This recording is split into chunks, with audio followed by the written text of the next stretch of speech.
सुने कार्यक्रम हवा महल।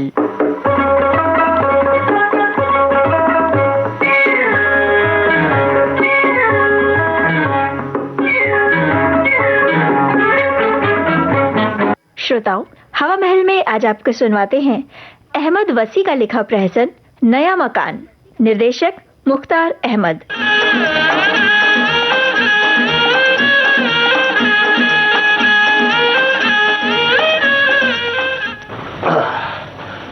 ओहो, अभी कितना और सामान ठीक से रखना उठाना है। बस कीजिए, अब मुंह हाथ धोकर कुछ खा लीजिए ना, सुबह से आप इसी में लगे हुए हैं। तुम जो कुछ न कराओ कम है, और फिर तुम और खाला जान भी तो काम में लगी हुई थी। क्या करती, मैंने तो अम्मी से कहा कि आप आराम करें, मैं सामान रख दूंगी। फरीदा बेटी, तू कैसी बातें करती है? तुम दोनों जो सुबह से काम में लगे हुए हो, तो मैं कैसे आराम कर लूं? खाला जान, आपकी यही मोहब्बत तो मुझे यकीन दिलाती है कि जैसे आप फरीदा ही कि नहीं मेरी भी माँ है। सलीम बेटा, तुम दोनों सुखी और खुश रहो, मेरी तो यही तमन्ना है। अच्छा, बाकी सामान कल रख लेना, रात हो गई है, अब आराम करो। खाला जान, मैं सोचता हूँ कि सामान रख ही दिया जाए, वरना बहुत फैलाव मालूम होगा। हाँ, मकान बहुत छोटा सा है? फिर वही बात फरीदा, मुझे तुम्हारी बात कतई पसंद नहीं कि कोई भी मकान हो उसमें कोई ना कोई बुराई जरूर निकाल लेती। मैंने क्या कह दिया जो आप खामखा नाराज हो रहे हैं? क्या कह दिया? वही जो तुम औरतों की आदत है। यहाँ तो मकान ढूंढते ढूंढते, सामान ढोते ढोते और मकान बदलते बदलते बुरा हाल हो रहा है, और तुमने एक पल में सारी मेहनत पर खड़े खड़े पानी फेर दिया। पहला मकान इसलिए खराब था कि वो बहुत बड़ा था और उसमें तुम्हारा जी घबराता था, इसलिए उसे छोड़ दिया। दूसरे मकान की छत और दीवारें बड़ी कमजोर थी, चलिए वो भी बदल दिया। तीसरा मकान इसलिए छोड़ा कि पड़ोसी खराब थे, और अब ये नया मकान, इसमें भी कीड़े पड़ गए। सलीम बेटे, तुम तो गुस्सा करने लगे। फरीदा ने बात गलत नहीं कही, मकान वाकई बहुत छोटा है। मैंने तो आते ही फरीदा से कहा था। लीजिए, खाला जान भी फरीदा की जैसी बातें करने लगी। मैंने तो उस वक्त ये सुना नहीं था जब आपने फरीदा से कहा था, वरना मैं उल्टे पांव वापस पलट जाता। अच्छा, चलो मुंह हाथ धो डालो, गुस्सा उतर जाए। वही तो मैं भी कह रही हूँ कि आप सुबह से नए मकान को सजा रहे हैं। एक साल में ये चौथा मकान सजा रहा हूँ, और तुम हो कि बस करो फरीदा। लो, ये बकस किनारे कर दो, और सलीम बेटे तुम चलो खाना खाओ। आओ। फरीदा, लालटेन जला दो, अंधेरा होने लगा है। हाँ, दिया सलाई लाइए। मिल गई दिया सलाई। सलीम, वो उधर खाना रखा है। जी हाँ, देख लिया खाला जान। फरीदा, जरा दरवाजा तो बंद कर दो और बिस्तर लगाओ, सब काफी थक गए हैं, बाकी सामान कल ठीक किया जाएगा। अच्छा अम्मी। बेटे, मैं अंदर आ सकती हूँ? कौन है आप? आइए। तस्लीम। जीती रहो। क्या तुम लखनऊ की रहने वाली हो? मैं तुम्हारी पड़ोसन हूँ। जी हाँ, हम यहाँ 1 साल से हैं, वतन लखनऊ है। अच्छा हुआ तुम आ गई, वरना ये मकान तो। मकान क्या है, 2 छोटे छोटे कमरे हैं। अरे, मैं आपको अपनी अम्मी से मिलाना तो भूल गई। अम्मी, ये हमारी पड़ोसन लखनऊ की है। आप भी लखनऊ की हैं ना? ओह, बहुत खुशी हुई आपसे मिलकर बहन। इधर तशरीफ रखिए। ये फरीदा मेरी लड़की और वो सलीम मेरा दामाद है। तब तो मेरे भी बेटी दामाद हुए। लखनऊ में आपका मकान कहाँ है? हम लोग नक्कास में रहते थे। मेरा मकान कश्मीरी मोहल्ले में है, यहाँ मेरा बेटा मुलाजिम है। अल्लाह, ये मकान कितना छोटा है। हाँ बहन, इस मकान के बारे में लोगों के ख्यालात भी कुछ अच्छे नहीं। क्या बहन, क्या बात है? बहन, सुना है इस मकान में किसी की रूह रहती है। मुझे तो इस बात को सोचकर बड़ी घबराहट हो रही थी। जब मैंने सुना इसमें किराएदार आए हैं, तो मैं डरते डरते यहाँ बताने आ गई। ओह अल्लाह, ये क्या सुनाया आपने? मुझे तो डर से लग रहा है। वाकई मकान पर नहुसत तो बरस रही है। देखो, लालटेन जलने पर भी अंधेरा है कि छाया हुआ है। यहाँ कोई नहीं ठहरता बहन। कहते हैं रात गए मकान के दरवाजे पर कोई दस्तक देता है। इलाही खैर हो, या अली मदद, इन बलाओं से पंजतन पाक महफूज रखे। अम्मी, ये मकान कल ही बदल देना चाहिए। सलीम को भी ये सब मालूम है कि नहीं? है, सारा मोहल्ला जानता है, किसी ने जरूर बताया होगा। मैं पूछती हूँ, मगर मुझे डर लगा है, वहाँ कैसे जाऊँ? तू ठहर बेटी फरीदा, मैं पूछती हूँ। सलीम, जरा यहाँ तो आना। अच्छा खाला जान, अभी आया, हाथ में धो लूं। जरा पर्दा कर लेना बहन, सलीम आ रहा है। आने दो बहन, मेरा क्या पर्दा। आओ बेटा। अम्मी, आप उनसे पूछिएगा। अच्छा, मैं पूछ लूंगी। फरीदा, क्या कोई आया है? जी हाँ, पड़ोसन है, यहाँ बहुत दिनों से रहती है और कहती है इस मकान में। क्या हुआ इस मकान में? भाई जो तुम्हारे दिमाग में इस मकान की तरफ से बात बैठ गई है। नहीं बेटे सलीम, ये पड़ोसन जो कुछ कह रही है। बेटा, तुम्हें शायद ये मालूम नहीं कि इस मकान में रहने वालों को रात को भूत और खराब रूहें तंग करती। क्या बेतुकी बात है। मैं जब ये मकान देखने आया था तब भी लोगों ने यही कहा था, लेकिन मकान मालिक ने मुझे पहले ही बता दिया था कि लोगों ने गलत बातें मशहूर कर दी इसके मुताबिक। तो इस पर भी तुमने ये मकान ले ही लिया? मैं इन बातों पर यकीन नहीं करता। हाय अल्लाह, ये किस गुनाह की सजा मुझे मिली है? बेटे सलीम कुछ तो समझो, मुझे तो डर लग रहा है। ये मकान कितना भयानक लग रहा है। ये औरतें, इनका बहन है, झूठी बाएं हैं भाई ये। नहीं बेटा, ये बात सही है। इससे पहले जो किराएदार इसमें रहते थे उनकी बीवी ने भी मुझे बताया था। जी क्या बताया था? कि कई बार रात को किसी ने दरवाजे पर दस्तक दी, कभी आहट मालूम हुई, जब देखा गया तो वहां कोई नहीं था। और कभी कभी तो कोई पुकारता भी नहीं। बस कितनी। भाई फरीदा, ये क्या बकवास है? अगर ऐसा हुआ तो ये भी एक इत्तेफाक होगा और कुछ नहीं, समझी? नहीं बेटा, ये सच होगा।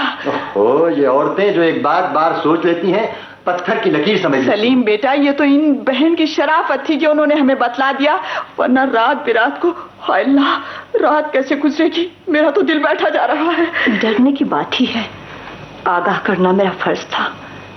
ओहो, तुम्हारे चेहरे पर कितना पसीना आ रहा है। ये हाल मेरा भी है। तुम लोगों ने मेरी जिंदगी दूभर कर दी। भूत प्रेत रूहें चुड़ैलें सब बकवास है। इस नए मकान में कोई नहीं आता, समझी? और सुनिए बड़ी भी, खुदा के लिए आप यहाँ से तशरीफ ले जाइए। अरे बेटा, तुम तो नाराज होने लगे। मैंने तो अपना समझकर कहा था। बेटा सलीम, तुम्हें क्या हो गया है? आपको इससे पहले कभी इतना गुस्सा नहीं आया? एक बेकार की बात पर गुस्सा नहीं तो क्या प्यार आएगा? तो क्या सारा मोहल्ला गलत कहता है? मुझे तो यकीन हो चला है। देखिए अभी से यहाँ का माहौल कैसा लग रहा है, कैसा साए साए करता सन्नाटा है, कैसी वीरानी है। लाख चिराग जलाओ मगर लगता है कि अंधेरा है। जी हाँ, ये मरघट है, कब्रिस्तान है। भाई तुम लोग जाओ, मैं अकेला रह लूंगा। अच्छा बहन, बेटी फरीदा, मैं चलती हूँ। अभी से रात कितनी भयानक लग रही है। जा रही है बहन? क्या आप रुक नहीं सकती? न जाने कितनी हिम्मत करके तो तुम्हें बताने चली आई थी, और अच्छा ही किया था। अच्छा, खुदा हाफिज। खुदा हाफिज। खुदा हाफिज।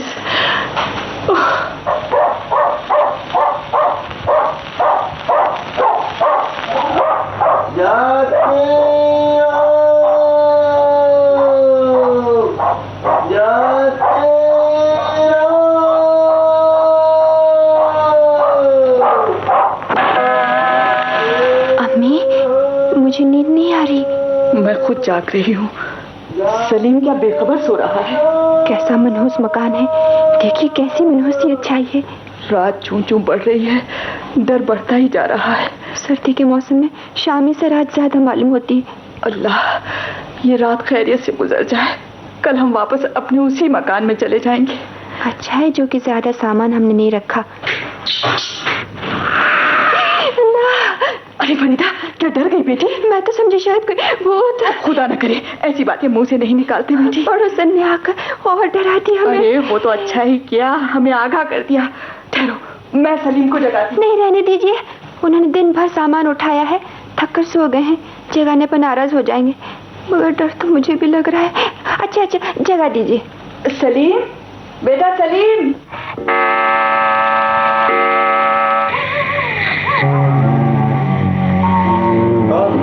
क्या बात है? उठिए ना, हम लोगों को डर लग रहा है। क्या बहन, सिर्फ बहन, और बहन का कोई इलाज नहीं। सो जाइए खालाजान। मेरा दिल धक-धक कर रहा है बेटा, न जाने क्या होने वाला है। अल्लाह, मेरा भी दिल बैठा जा रहा है। भाई तुम लोगों के दिमाग से बात क्यों नहीं निकलती कि सब बेकार की बातें हैं? सोने दो मुझे। खुदाया,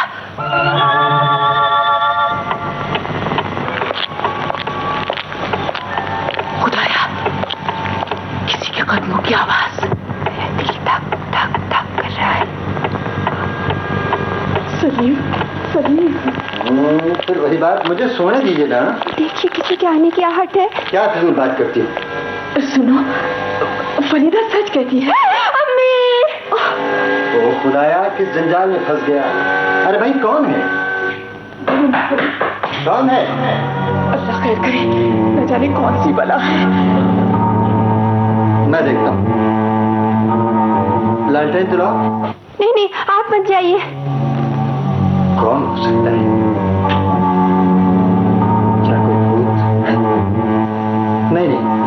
अच्छा मुझे देखने दो। नहीं खुदा के लिए मत जाओ।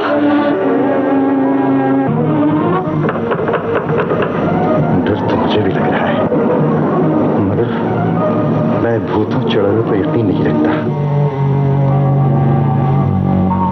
लेकिन देखना ही पड़ेगा। कौन हो सकता है? मेरे तो दिमाग नहीं काम कर रहा है। तुम दोनों के तो हाथ पांव फूल गए। मगर देखता हूं। अरे मैं हूं सलीम इकबाल। इकबाल, तुम? ये क्या मजाक था, इतनी रात गए? हाँ, सिनेमा देखकर वापस हुआ तो बारिश और सर्दी की वजह से सवारी न मिल सकी। अचानक तुम्हारा बताया हुआ पता याद आया। मैंने सोचा जरूर तुम लोग नए मकान में पहुंच गए होगे, इसलिए तकलीफ दी, माफ करना। इकबाल भाई, शुक्र है। मगर ये बात क्या है? सब सहमे हुए हैं? भाई फिर बतला देंगे। हमें सब मालूम है। सलीम मियाँ की सारी शेखी धरी की धरी रह गई। क्या मतलब? सलीम मियाँ, मुझे तो यकीन था और कामिल यकीन था कि आप डरपोक हैं, और कहने को आप कहते हैं कि मैं भूत प्रेत से नहीं डरता, और भूत प्रेत कोई चीज नहीं होती, मगर डर के मारे होंठ खुश्क और घिग्गी बनने वाली थी। अरे इकबाल, मेरा तो दम ही निकल गया होता। हाँ इकबाल भाई, हम लोगों पे बड़ा जुल्म किया आपने। यहाँ तो यूं ही इस नए मकान में भूत प्रेत का खौफ मोहल्ले वालों ने हम लोगों पर गालिब करा दिया था। हम लोग तो वाकई आपको भूत समझे हुए थे। और क्या। चलो फरीदा, कम से कम मेरे आने से तुम लोगों का खौफ तो इस मकान के बारे में खत्म हुआ। हाँ अम्मी। और फरीदा भाई, आप डरने की कोई बात नहीं, ना कोई भूत है ना प्रेत, बल्कि ये है इकबाल जिंदा भूत।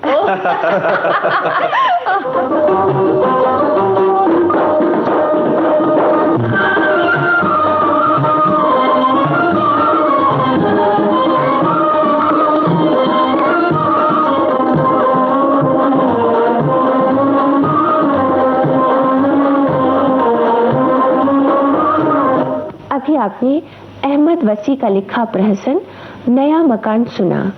मुख्तार अहमद ने इस आपकी खिदमत में पेश किया।